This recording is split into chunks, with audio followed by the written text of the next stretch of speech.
Bonjour et bienvenue dans cette vidéo. On va parler de Pirée, la mine urbaine du réemploi. Alors Pirée, ça veut dire plateforme interacteur du réemploi et ça fonctionne un peu comme une casse automobile, mais dans le secteur du bâtiment. Alors imaginez que des centaines de propriétaires immobiliers, des bailleurs, des foncières, des entreprises y importent les produits usagés issus des diagnostics menés lors de leurs opérations de déconstruction ou de rénovation. Eh bien, ces gisements sont caractérisés par des passeports numériques qui contiennent leurs données environnementales et peuvent être consultés grâce à des recherches cartographiques et avancées. Dès lors que vous soyez architecte, bureau d'études, fabricant AMO ou reconditionneur, vous pouvez déclarer des besoins ciblés ou génériques en réemploi ou en matière première secondaire qui seront satisfaits grâce à l'IA de la plateforme et aux services dédiés d'un ressource manager. Ne bougez pas, je vous fais une petite démo. Alors, première étape, je déclare mon besoin. Pour ça, je passe par le formulaire de recherche cartographique et à l'enchère disponible dans Pirée. Imaginons que je recherche la pierre de façade sur Paris. Je vais chercher en fait plutôt la pierre de façade en bon état. Je vais rentrer en fait des informations qui vont me permettre de localiser mon produit, de le caractériser grâce à des mots-clés. Je pourrais aussi faire des recherches sur les dates de disponibilité. Voilà, j'ai deux gisements sur Paris qui répondent à ce besoin-là. Je peux consulter ce gisement.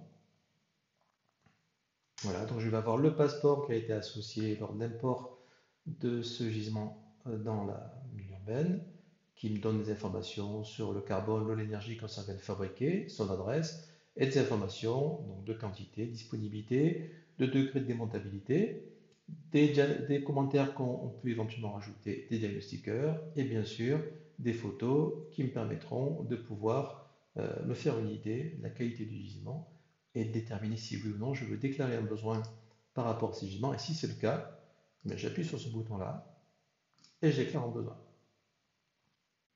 Voilà, mon besoin en pierre a été créé avec bien sûr des informations telles que la quantité requise, l'adresse de livraison.